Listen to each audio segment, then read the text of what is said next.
الصلاة والسلام على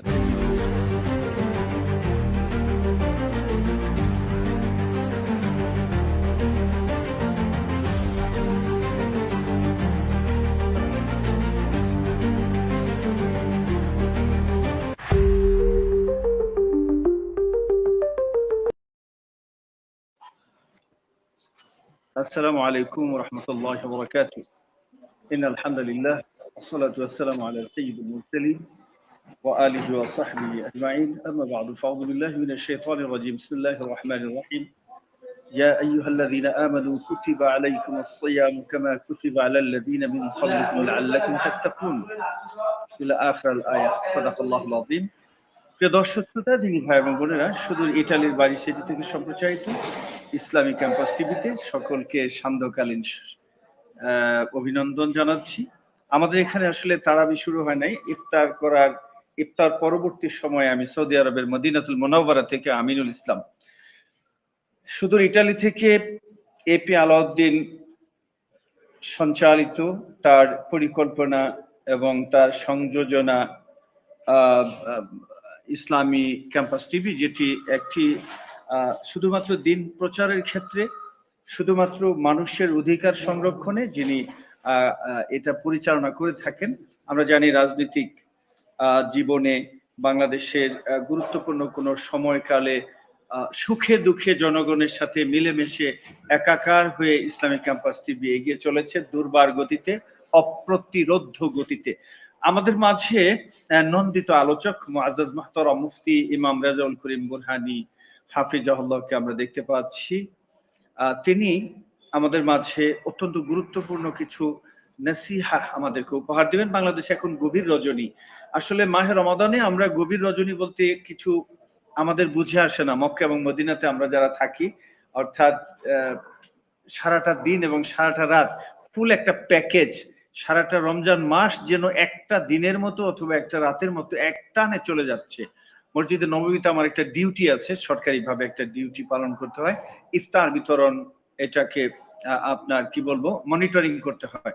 আমি সকলের জন্য দোয়া করি মদিনাতুল মুনাওয়ারা থেকে আল্লাহ সুবহানাহু ওয়া তাআলা যেহেতু আজকে এই মুহূর্ত পর্যন্ত হায়াতের জিন্দেগিতে বাঁচিয়ে রেখেছেন, ডেফিনেটলি আল্লাহ পাক আমাদেরকে মাফ করে দিবেন। মাফ করে দেবার জন্যেই, মাফ চাওয়ার জন্যেই লা তাকুনাতু মির রাহমাতিল্লাহ ইন্নাল্লাহা ইয়াগফিরুয যুনুবা জামিআ ইন্নাহু হুয়াল গফুরুর রহিম। আমরা সরাসরি আলোচনা প্রবেশ করতে চাই। আমাদের নন্দিত আলোচক, আমাদের মাঝে আরো দুইজন আলোচক ছোট করে একটু সময় দিবেন। মুআজ্জাজ মুহতারাম শায়েখ মোহাম্মদ মুস্তাফা আল মাদানী হাফিজাহুল্লাহ, যিনি মদিনা ইউনিভার্সিটির সম্মানিত একজন আলেমে দ্বীন, এবং আমাদের শায়েখ ডক্টর বশির আহমেদ মাক্কি, তিনি আমাদের মাঝে উপস্থিত হতে চলেছেন ইনশাআল্লাহ বিইذنিল্লাহ। আমরা সরাসরি মুফতি ইমাম রেজাউল করিম বুরহানি হাফিজাহুল্লাহ, আপনার সাউন্ড ঠিক আছে কিনা মোহতারাম? আসসালামু আলাইকুম, কেমন আছেন আপনি? আসসালামু আলাইকুম ওয়া রাহমাতুল্লাহি ওয়া বারাকাতুহু। আলহামদুলিল্লাহ। ওয়া আলাইকুম আসসালাম ওয়া রাহমাতুল্লাহি ওয়া বারাকাতুহু। মোহতারাম, ওয়া ইযা সাআলাকা ইবাদি আন্নী ফাইন্নী কারীব, এই যে বলতেছেন একদম একান্ত নিকটে আমি আছি তোমাদের। তো মানে এই যে মাহে রমাদান, আল্লাহ পাক সবসময় চতুর্থ আসমানে এসে ডাকেন, শুধু রমজানে নয়, শুধু লাইলাতুল কদর এবং লাইলাতুল বরাতে নয়, সারা বছর জুড়ে আল্লাহ ডাকেন। কিন্তু আমাদের দেশে কিছু উলামায়ে কেরাম ওই লাইলাতুল কদরে এবং লাইলাতুল বরাতের রাতে এই ওয়াজটা করেন। তো এই যে গভীর রজনী পার হতে চলেছে, পার হয়ে সমাগত আমাদের সামনে মাহে রমাদানের এই যে কোরআন নাজিলের মাস, আমরা এটাকে কিভাবে কতটা লুফে নিতে পারি, কতটা সুন্দর করে, কতটা বেশি লাভবান হতে পারি, আমাদের কর্তব্যটা সম্পর্কে যদি একটু আমাদের স্মরণ করায় দিতেন, জাযাকাল্লাহ খায়র। আসসালামু আলাইকুম ওয়া রাহমাতুল্লাহি ওয়া বারাকাতুহু। আলহামদুলিল্লাহি রাব্বিল আলামিন ওয়া সলাতু ওয়াসসালামু আলা আকরামিল আমবিয়া ওয়াল মুরসালিন সাইয়্যিদিনা মুহাম্মদ ওয়া আলা আলিহি ওয়া আসহাবিহি আজমাইন। কাছের এবং দূরের, দেশের এবং দেশের বাইরের যারা এই মুহূর্তে ইসলামিক ক্যাম্পাস টিভি দেখছেন, সাপ্তাহিক ইসলামিক অনন্য আয়োজনে আপনাদেরকে স্বাগতম জানাচ্ছি। বাংলাদেশের বাইরে এবং দেশের মধ্যে বাংলা ভাষাভাষী সারা বিশ্বময় যারা ছড়িয়ে আছেন, সকলের কাছে অনুরোধ রইল আজকের অনুষ্ঠানটি, লাইভটি আমাদের লাইক, শেয়ার, কমেন্টস করে আমাদের সাথে থাকার জন্য, এবং জটিল কোনো মাসালা জানার ইচ্ছা থাকলেও আমরা যেন কমেন্টস বক্সে দিয়ে রাখি, সামনের অনুষ্ঠানে আমরা এর উত্তর দেওয়ার চেষ্টা করব। শুরু করছি রব্বে কারিমের নামে, যে রব আমাদেরকে 1000 বছর বেঁচে থাকার চাইতে বেঁচে থেকে আমল করার চাইতে গুরুত্বপূর্ণ যে মাস দিয়েছেন, এতে যে সম্মানিত রাত্রি দিয়েছেন, এই রাত্রিতে আমল করলে হাজার মাসের চাইতে বেশি সওয়াব হবে। এমন যদি আমি 50টি লাইলাতুল কদর খুঁজে পাই, এবং আমি যদি ইহতেরাম করতে পারি, সওয়াব কনফার্ম করতে পারি, আল্লাহ যদি আমাকে দয়া করেন, ইল্লা আন ইয়াতাগাম্মাদানি আল্লাহ, তাহলে তো আমার সওয়াবের প্রাচুর্য হবে। তারপরেও রব্বে কারিমের ইল্লামার রহিমা রব্বি, রব্বে কারিমের দয়া ছাড়া তো কেউ নাজাত পাবেন না, ফয়সালা হবে না। সকলকে আন্তরিক মোবারকবাদ জানিয়ে শুরু করছি। রমাদান কারিম আমাদের মধ্যে চলমান। রমাদান কারিমে আত্মশুদ্ধির মাসে মোমেনগণ অবশ্যই তাকওয়া অর্জন করবেন। তাকওয়ার বসন্তকাল বলা যেতে পারে রমাদানকে। এই মাসে সঠিকভাবে কাজে যদি আমরা লাগাতে পারি কোরআন সুন্নাহ ভিত্তিক, তাহলে আমার মনে হয় যেন মাসটি অতুলনীয় হবে, এবং এই মাসের আমল বাকি 11 মাস আমাকে চলতে সহায়ক হবে বলে আমি মনে করি। সিয়াম বা রোজা পালন বা তাকওয়া অর্জন। রোজা পালন থেকে আমি কিভাবে তাকওয়া অর্জন করব? তাকওয়া মানে আল্লাহকে ভয় করা, আল্লাহ ভীতি, অথবা গুনাহ থেকে যতটা পরহেজ থাকা যায়। এরপরে ফরজের পরে ওয়াজিব, সুন্নাহ, মুস্তাহাব এবং নফল ইবাদত করে যত মুকাররাবিন হওয়া যায় আল্লাহর, এই বিষয়টা আমি কিভাবে অর্জন করতে পারি? প্রথমত বক্তব্য হচ্ছে, আল্লাহ তাআলা আমাদেরকে সূরাতুল বাকারা 2 নম্বর সূরা 183 নম্বর আয়াতের মধ্যে বলেছেন, কুতিবা আলাইকুমুস সিয়াম কামা কুতিবা আলাল লাযিনা মিন ক্বাবলিকুম লাআল্লাকুম তাত্তাকুন। তোমাদের জন্য রোজা ফরজ করা হয়েছে যেভাবে পূর্ববর্তীদের উপরে ফরজ করা হয়েছিল। পূর্ববর্তী নবীদের উপরে রোজা ছিল 1 দিন 2 দিন, কোন কোন নবীদের সময় মুহররমের রোজা ছিল। ইসলামের 1 মাসের রোজা ফরজ হওয়ার আগে মুহররমের রোজা ফরজ ছিল। এমনকি মারিয়াম আলাইহিস সালাতু ওয়াস সালাম, তিনি তার জাতির বক্তব্যের বিপরীতে জবাব দিয়ে বলেছেন, ইন্নী নাযারতু লির-রহমানিস সাওমা ফালাম উকাল্লিমাল ইয়াওমা ইনসিয়্যা। আমি রহমানের নামে রোজা রেখেছি, সুতরাং আমি তোমাদের অবান্তর কথার জবাব দেওয়ার জন্য প্রস্তুত নই। এই যে রমাদান কারিম আমাদেরকে অযথা অযাচিত বক্তব্য, অশ্রাব্য বাক্য বিনিময় থেকে বিরত থাকার যে নির্দেশনা দিয়েছে, শুধুমাত্র চুপ থাকা, উপবাস থাকা এর নামে রোজা নয়। স্ত্রী সহবাস থেকে দূরে থাকা এর নামে রোজা নয়। নির্দিষ্ট সময়ে সাহারি খাওয়া, নির্দিষ্ট সময়ে ইফতার করা এর নামে রোজা নয়। লাইলাতুল কদরকে ইহতেরাম করা, অন্যান্য রাত্রে ঘুমিয়ে থাকা, গ্যাপ দেওয়া, এমনটা না। বরং রমাদান হলো আল্লাহ তাআলার নৈকট্যে পৌঁছার জন্য। বাকি 11 মাসের যে আমলের ঘাটতি হয়েছে, এই রমাদান তো আমাকে নিয়মানুবর্তিতা শিখিয়েছে, আমাকে সময়ানুবর্তিতা শিখিয়েছে, আমাকে সীমিত আহার, পরিমিত আহারের তথ্য জুগিয়েছে। এই রমাদান আমাকে গরিব মিসকিনরা উপবাস থাকলে কেমন কষ্ট হয় সেটা আমাকে শিখিয়েছে। রমাদান আমাকে বদান্যতা শিখিয়েছে। আমার ইফতারের টেবিলে অন্যকে শেয়ার করা, অন্যকে কাছে টেনে নেওয়া, তিনি কালো হোক, নেগ্রো হোক, ছোট হোক, বেটে হোক, খাটো হোক, এই যে বর্ণ বৈষম্য, এর থেকে আমাকে সর্বোচ্চ সহমর্মিতার, সহযোগিতার যে অভ্যর্থনা আমাকে রমাদান কারিম দিয়েছে। রমাদানে রয়েছে অনেকগুলো বিষয়, যেমন যাকাত আদায় করতে হয়, সাদাকাতুল ফিতর আদায় করতে হয়।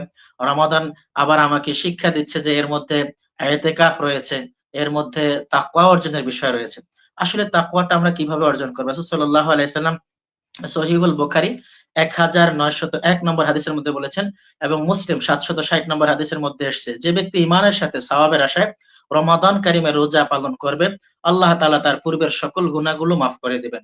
এখানে ছোট্ট কয়েকটা নোট আছে, সকল সগীরা গুনাহগুলো আল্লাহ মাফ করে দিবেন। লাইসা লিল কাবায়ের, কাবায়ের গুলো যদি কবিরা গুনাহ আল্লাহ মাফ করেন, সেক্ষেত্রে তওবার প্রয়োজন। যদি সেটা বান্দার সাথে আল্লাহ রিলেশনে কোনো গ্যাপ থাকে, কোন বান্দা যদি বান্দার হক আদায় না করেন, সেক্ষেত্রে গ্যাপ হয়, তাহলে অবশ্যই বান্দার ক্ষমা করা ছাড়া আল্লাহ তাআলা তাকে ক্ষমা করবেন না। এই যে আমার সাথে যে আল্লাহর সম্পর্কের ঘাটতি ছিল, আমি যে কন্টিনিউ সালাত জামাত আদায় করতে পারিনি, আমি যে অন্যান্য মাসে তাহাজ্জুদ কন্টিনিউ করতে পারিনি, আমি যে অন্যান্য মাসে খতম কোরআনুল কারীম তেলাওয়াতের কন্টিনিউয়াসলি যে প্রসেস, কন্টিনিউয়াসলি এফার্ট, এই বিষয়টি আমি ধরে রাখতে পারিনি। আমি যে রমাদান কারিমে যেভাবে কোরআনকে ইহতেরাম করতে শিখেছি, যেভাবে চুপ থাকতে শিখেছি, যেভাবে মারিয়াম আলাইহিস সালাতু ওয়াস সালামের বক্তব্য নাযারতু লির-রহমানিস সাওমা ফালান নুকাল্লিমাল ইয়াওমা ইনসিয়্যা, এই যে অযাচিত মন্তব্য, অযাচিত কথাবার্তা থেকে দূরে থাকতে পেরেছি। আমি অন্যান্য সময় ব্যাপক ফেসবুকে সময় দিয়েছি, কিন্তু রমাদান কারিমে আমার ফেসবুক পোস্ট এবং শেয়ারের মধ্যে একটা লিমিটেশন ছিল, যে না, ধর্মীয় অনুভূতির বাইরে কোনো কিছু শেয়ার করব না, পোস্ট করব না। এই যে আমাকে একটা শিখানো হয়েছে, যেন বাকি 11 মাস আমাকে কন্ট্রোল করা যেতে পারে।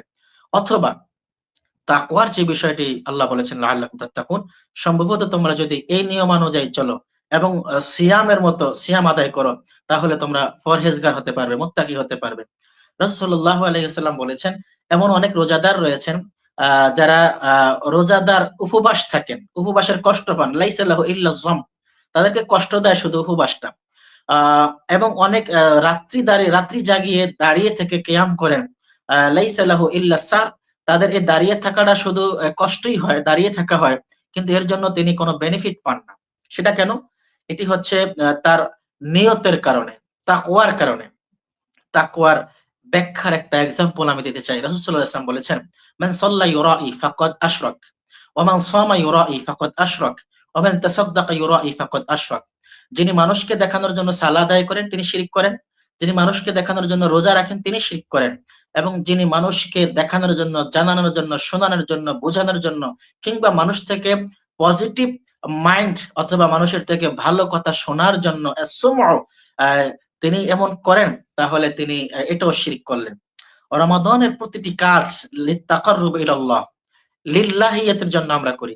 সেটা দান হোক, যেমন আমি দিনে রোজা রেখেছি, আমি যদি লুকিয়ে কিছু খেয়ে ফেলি, এটা অন্য কেউ দেখবে না, কিন্তু আল্লাহ তাআলার ভীতির কারণে, ফরহেজগারিতার কারণে আমি এইটা করছি না, তাহলে তো আমি আল্লাহকে ভয় করছি। গোপনে পান করছি না, গোপনে ভক্ষণ করছি না, গোপনে স্ত্রীর সাথে সময় কাটাচ্ছি না, এটা আমি আল্লাহ ভীতির কারণে তাকওয়ার একটা অর্জনের জায়গা আমি পৌঁছেছি। তাহলে বাকি কাজগুলো যদি আমি কন্ট্রোল করতে পারি, কোরআনের সাথে নিবিড় সম্পর্ক গড়া যেতে পারে এই মাসে। রাসূল সাল্লাল্লাহু আলাইহি ওয়াসাল্লামকে আল্লাহ সুবহানাহু ওয়া তাআলা বারবার উৎসাহিত করেছেন যে শাহরু রমাদান আল্লাযী উনজিলা ফীহিল কুরআন, এই রমাদান কারিমেই কোরআন নাজিল করা হয়েছে। হুদাল লিন-নাসি ওয়া বায়্যিনাতিন মিনাল হুদা ওয়াল ফুরকান, এই কোরআনের মধ্যে জাতির নির্যাস সকল তথ্য এবং হেদায়েত এবং জান্নাতে যাওয়ার গাইডলাইন এখানের মধ্যে রয়েছে। কোরআন সত্য মিথ্যার পার্থক্যকারী, সূরাতুল বাকারা 185 নম্বর আয়াত।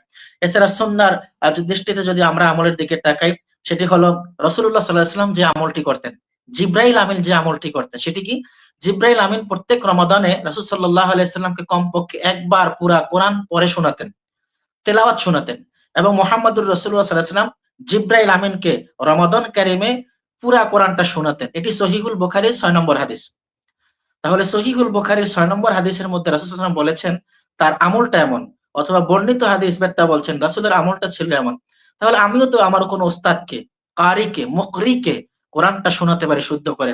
এমনকি বর্ণনায় এসেছে রাসূল সাল্লাল্লাহু আলাইহি ওয়াসাল্লাম যে বছর ইন্তেকাল করবেন, তিনি সেই বছর 2 বার জিবরাইল আমিনকে শুনিয়েছেন। জিবরাইলও রাসূলকে 2 বার শুনিয়েছেন। ইতিকাফের বিষয়ে বলা হয়েছে অন্যান্য সময় রাসূল সাল্লাল্লাহু আলাইহি ওয়াসাল্লাম 10 দিন ইতিকাফ করতেন, কিন্তু যে বছর রাসূল ইন্তেকাল করবেন সে বছর তিনি 20 দিন ইতিকাফ করেছেন, এবং জিবরাইল আমিনও তাকে এই 20 দিনের কারণে হোক অথবা সহযোগিতার কারণে 2 বার কোরআন শোনানো এবং শোনা, দুটি কাজ করেছেন। তাহলে রাসূল সাল্লাল্লাহু আলাইহি ওয়াসাল্লাম যে আমলটি আমাদের শিখিয়েছেন, এই আমলটি আমরা অনেক উলামায়ে কেরামও এর থেকে পিছিয়ে আছি, অর্থাৎ রমাদান চলে যায়, আমি কোরআন খতম অথবা কোরআনুল কারীম বুঝে তেলাওয়াত করা, অনুবাদ সহ, তাফসীর সহ, অথবা কাউকে শেখানো আমার নসিবে হয় না, আমি করতে পারি না। জনসাধারণ তো এর থেকে অনেক দূরে। একটি জনসাধারণ তো এর থেকে অনেক দূরে। কোরআনের সাথে যদি নিবিড় পর্যবেক্ষণ রিলেশন আমি করতে পারি, তাহলে রমাদান কারীম আমার জন্য সফল। তৃতীয়ত হচ্ছে কিয়ামুল লাইল। আমি পয়েন্ট ভিত্তিক কয়েকটি কথা বলে ইনশাআল্লাহ মুহতারামের উদ্দেশ্যে ছেড়ে দেব। কিয়ামুল লাইল বা তারাবির নামাজ। তারাবির নামাজের মধ্যে আমাদের যে বিষয়গুলো আমাদের জন্য খুব দরকার, রাসূল আকরাম সাল্লাল্লাহু আলাইহি ওয়াসাল্লাম বলেছেন, এটি সহিহুল বুখারী, হাদিস নম্বর হচ্ছে 2009। সেখানে রাসূলুল্লাহ সাল্লাল্লাহু আলাইহি ওয়াসাল্লাম বলছেন, যে ব্যক্তি সওয়াবের আশায় ইখলাসের সাথে সুন্দর করে ওযু করে রাত্রে তাহাজ্জুদের জন্য দাঁড়াবে, কিয়ামুল লাইলের কথাও আছে, তাহাজ্জুদের কথাও আছে, আল্লাহ তাআলা তার পূর্বের সকল গুনাহগুলো মাফ করে দিবেন। সেটি আমরা হাদিসটি সবাই জানি।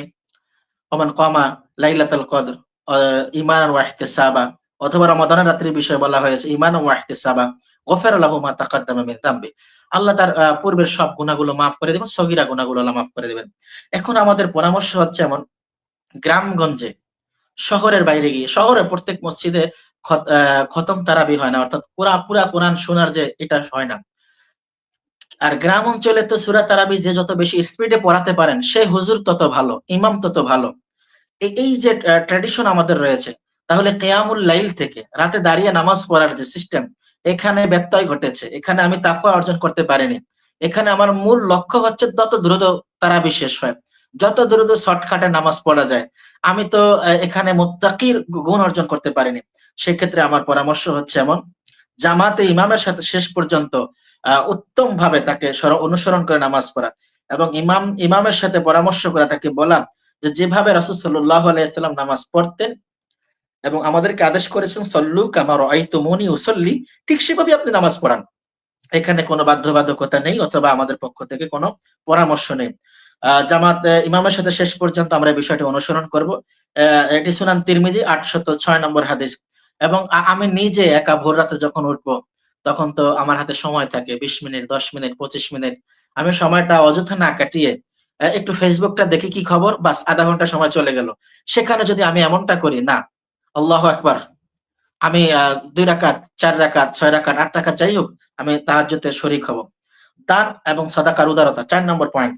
রমাদানে দানশীলতার চূড়ান্ত শিখর আমাদেরকে রাসূলুল্লাহ সাল্লাল্লাহু আলাইহি ওয়াসাল্লাম উদ্বুদ্ধ করেছেন এবং হাদিসে রাসূলুল্লাহ সাল্লাল্লাহু আলাইহি ওয়াসাল্লাম যা বলেছেন, রাসূল সাল্লাল্লাহু আলাইহি ওয়াসাল্লাম এত বেশি দান করতেন রমাদান কারিমে, যে অন্য মাসে এত বেশি দান তিনি করতেন না। এটা রাসূলের আমল। সহিহুল বুখারী 6 নম্বর হাদিসের শেষ অংশ।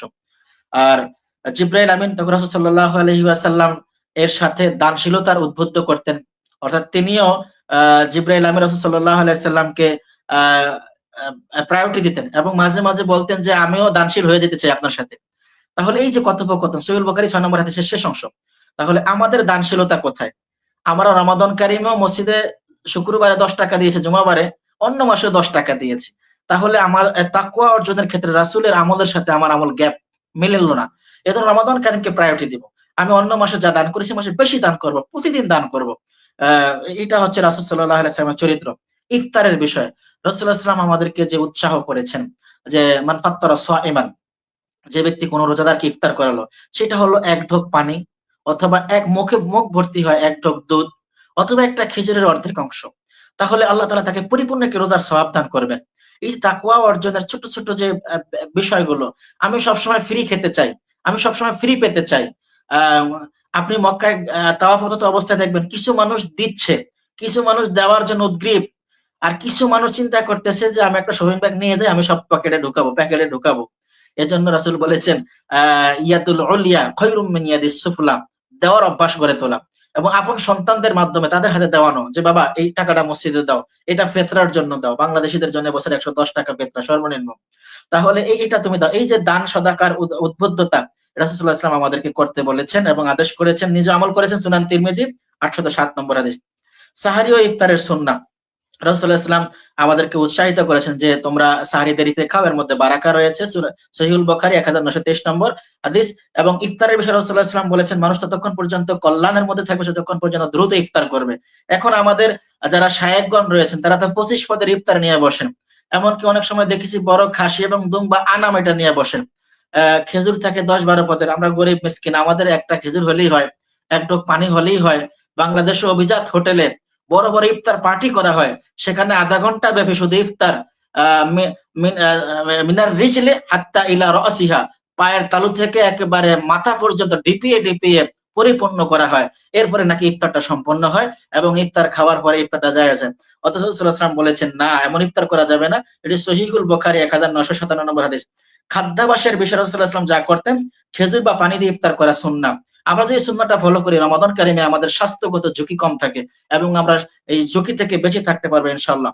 চরিত্র সংশোধন ও গুনাহ বর্জন, রোজা থাকা অবস্থায় যেমন মিথ্যা কথা বলা হারাম, অন্য সময় মিথ্যা কথা বলা হারাম।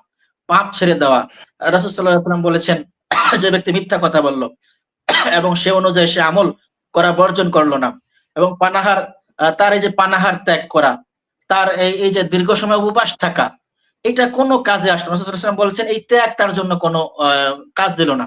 ব্যবসায়ী বলল যে আল্লাহর কসম হুজুর কিনা 300 টাকা, অথচ কিনা 150 টাকা, এই যে তিনি মিথ্যা কথা বললেন। আরেকজন এখন রাজনীতিবিদরা তো প্রত্যেক পয়েন্টে পয়েন্টে মিথ্যা কথা বলেন, তাদের কথা বলে লাভ নাই। এখন এই মিথ্যা আমাদেরকে যদি আমরা ছেড়ে দিতে পারি তাহলে আমাদের রমাদান কারিম আমাদেরকে তাকওয়ায় পৌঁছাবে। সহিহুল বুখারী হাদিস নম্বর 1903। আচরণে আমরা ঝগড়া করব না, গালিগালাজ করব না, সর্বোত্তম বাক্য বিনিময় করবো। রমাদান কারিমে তো সবারই উপবাস থাকার কারণে হোক, ঝামজটের কারণে হোক, সকল কিছু মিলে মেজাজ রুরু থাকতে পারে। সেক্ষেত্রে ভালো আচরণটাও আমার সাদাকা, এই সাদাকাটা দিয়ে কমপক্ষে অন্যকে হেল্প করবো। সহিহুল বুখারী হাদিস নম্বর 1904। শেষ 10 দিন ও লাইলাতুল কদরের বিষয়ে আমি একটু অনুরোধ করতে চাই। শেষ 10 দিনে আমাদের পোশাক আশাক কিনা, মার্কেটিং করা, এই জাতীয় বিষয়গুলো আমাদের আলেম জালেম, সাধারণ অসাধারণ, শিক্ষিত অশিক্ষিত সবার মধ্যে একটা প্রভাব পড়ে। যাই হ্যাঁ রে ছোট মেয়েটার কিছু কিনা হইলো না, এরকম প্রত্যেক বছর অ্যারেঞ্জ করতে গিয়ে আমার ইতিকাফ করা হয় না।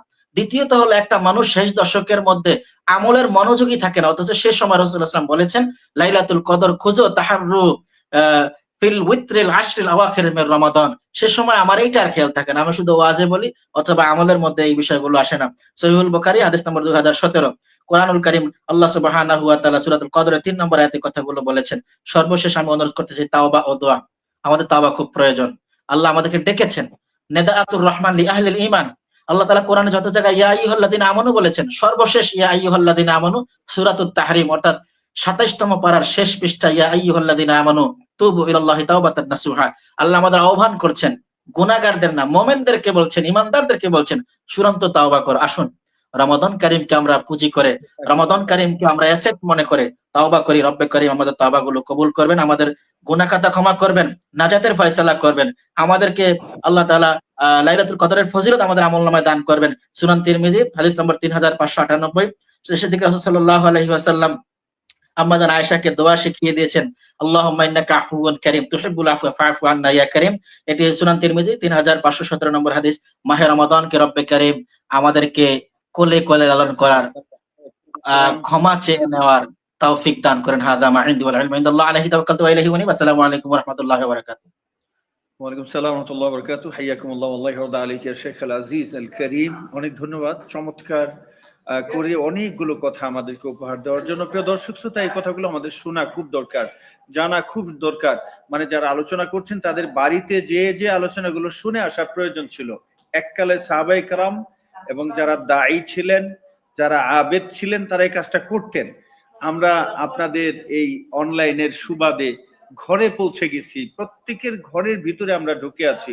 আমরা কি বলতে চাই, কোরআন এবং হাদিস অনুসৃত আলোচনাগুলো শুনবার জন্য আমি বিনয়ের সাথে অনুরোধ করবো। আমাদের মাঝে উপস্থিত হয়েছেন মুআজ্জাজ মুহতারাম হযরত মাওলানা শেখ মোহাম্মদ মুস্তাফা আল মাদানী হাফিজাহুল্লাহ। আমাদের মাঝে উম্মুল কুরা বিশ্ববিদ্যালয়ের সম্মানিত উস্তাদ মুআজ্জাজ মুহতারাম শেখ ডক্টর বশির আহমেদ মক্কি আল কাসিমি হাফিজাহুল্লাহকে আমরা দেখতে পাচ্ছি।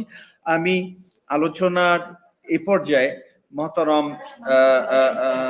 শেখ মোহাম্মদ মুস্তাফা আল মাদানী হাফিজাহুল্লাহর কাছে আসতে চাই। মুহতারাম, আমাদের রমাদান কিন্তু শেষ হতে চলেছে। যেই পর্যায়ে আমরা এখন আছি, এক টানে বাকি সময়টা শেষ হয়ে যাবে। মানুষ যদি দেখতে পেত এই রমাদানে ইফতারের এই যে ফতর, সহর, রুকু, সেজদা, সকল ইবাদত গুলোর এই যে পাওনা। আমি একটা কথা বলি অনেক লম্বা না করে, আল্লাহ পাক নিজে হাতে এই সায়েমকে, সিয়াম সাধনা যারা করছেন, নিজ হাতে উপহারটা দিবেন, তাই তো? তো নিজ